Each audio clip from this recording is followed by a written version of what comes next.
আইন উপদেষ্টা হিসাবে আমার প্রধানতম দায়িত্ব হচ্ছে এই গণহত্যার বিচার করা। তিনটা বড় লক্ষ্য আছে, একটা হচ্ছে বিচার, একটা হচ্ছে সংস্কার, একটা হচ্ছে নির্বাচন। বিচারটা মূলত আমাদের মন্ত্রণালয়ের দায়িত্বে, এখানে কোনো রকম কোনো গাফলতি হচ্ছে না, হবে না।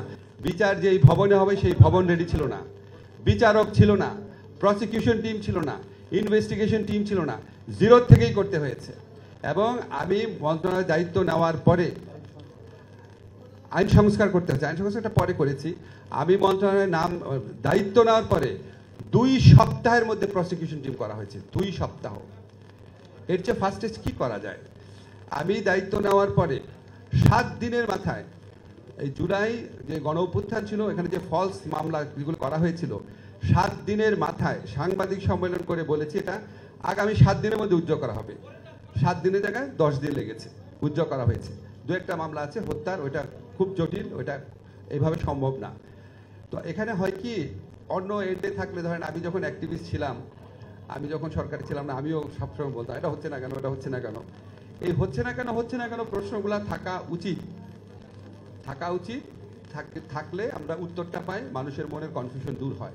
আপনাদেরকে আমি নিশ্চিত করে বলতে চাই, আমি মনে করি আইন উপদেষ্টা হিসাবে আমার প্রধানতম দায়িত্ব হচ্ছে এই গণহত্যার বিচার করা।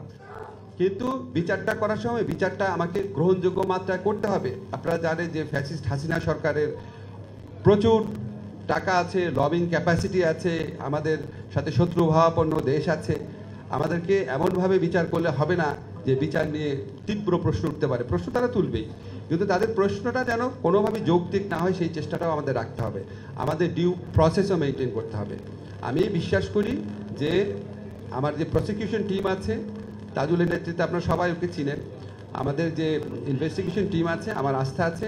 আমি আস্তে আস্তে ইনভেস্টিগেশন টিমের সাথে একজন কথা বলছিলাম, সারাক্ষণ আমার মনে হয় যে এই আমাদের জুলাই গণ অভ্যুত্থানে অন্তত 3টা বড় লক্ষ্য আছে, একটা হচ্ছে বিচার, একটা হচ্ছে সংস্কার, একটা হচ্ছে নির্বাচন।